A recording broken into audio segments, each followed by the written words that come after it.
All right, so next we are going to talk about when statistics are misleading. I'm sure you've been in a situation where you see like a billboard or a commercial or something and you hear a statistic and you're like, man, that just can't be right. And this happens for a lot of different reasons, and we are going to talk about some of those reasons now. So how do we identify misleading statistics? Well, the first reason that stats can be misleading is because the sample is biased. This bias, it disrupts the accuracy of the results. In this cases, we can ask ourselves, is the study impartial? Biased samples give results that are inaccurate and not valid. So how do we know when bias is affecting statistics? Well, we first need to see if the sample is representative of the entire population. So, for example, if I took the census, but I only took data from Oregon, that would be biased towards Oregon, obviously, because our samples were not representative of the entire United States. Bias could also be present when samples are too small. If I only took census data from 1 out of 50 households, then that would probably be pretty unreliable. The larger the sample, the better usually. Self-selected samples are often unreliable. These samples are made up of responses only by people who choose to respond, like call-in surveys or email surveys. This can be unreliable because often people who do choose to respond to these surveys really care about that particular topic or have the time and resources to respond. Self-funded or self-interest studies are studies performed by a person or organization in order to support their own claim.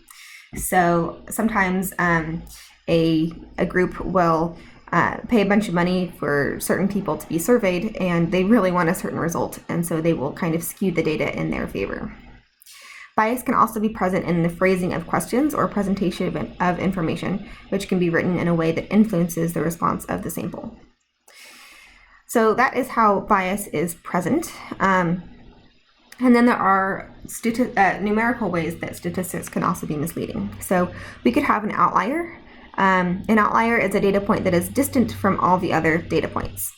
So like in the lesson 50, that 89 in the first set of data, that was an outlier. This value can disrupt the analysis of the data because it greatly affects the mean. So if I took a sample, for example, of how many pets do people have, and I get 1 pet, 2 pet, 3 pets maybe, but then if somebody has like 50 hamsters, that is going to affect my data for sure. So that would be an outlier. Stats can be misleading because the data is inaccurate or incomplete.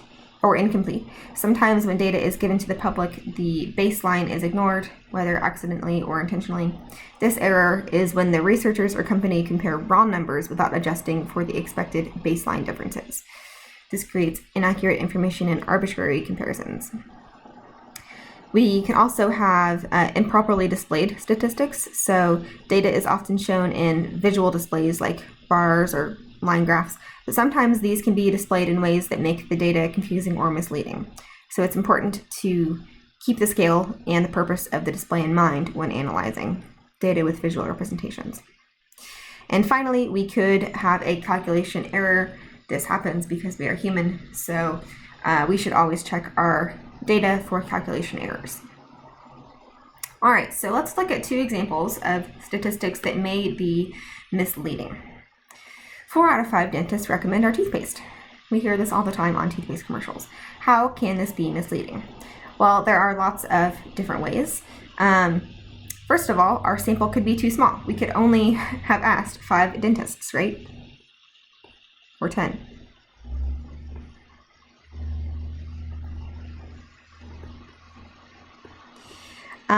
Obviously, this toothpaste company wants dentists to recommend their toothpaste, so it could be self-funded, which would lead to bias. Right, if a toothpaste company comes to a dentist office and they pay the dentists there to recommend their toothpaste, obviously it's going to be biased. We could also have dentists could recommend like multiple toothpastes.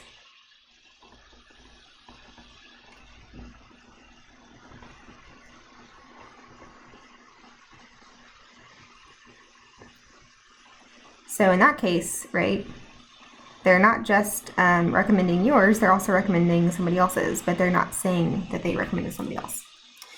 And finally, it could also be the phrasing of a question, like, do you like our toothpaste?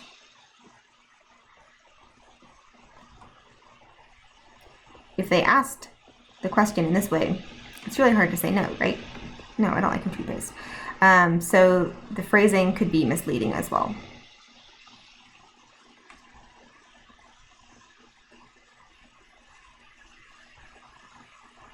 So there are lots of different ways, and these aren't all the ways that this could be misleading, but we could only have surveyed 5 dentists. Our survey could have been self-funded by a toothpaste company. Dentists could recommend multiple toothpastes, and the phrasing of the question could have been misleading so that you get a particular result. All right, let's look at another one. The mean salary at our company is $95,000. How can this statistic be misleading? So the mean is the average, right? We learned about medians in the last lesson, but the mean salary, that takes into account all of the salaries, and we add them all together and then we divide them by the total number.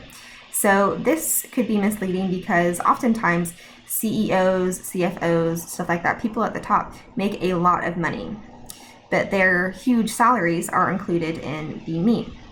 So this statistic can be misleading because there are outliers in the data.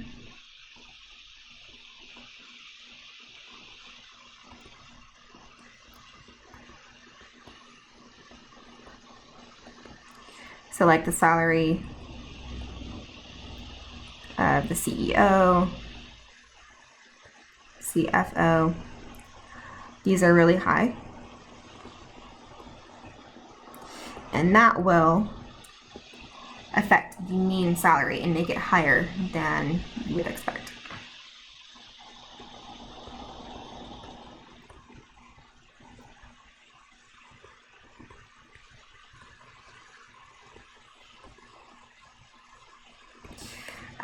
Of course, we could also have an inaccurate sample, right? They could have only interviewed or surveyed the really high up people.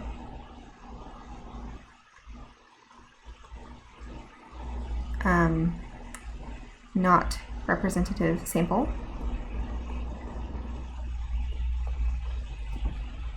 So there are a couple different ways here where this statistic could be misleading. All right, so that's all for this lesson. We have one more, so I will catch you there.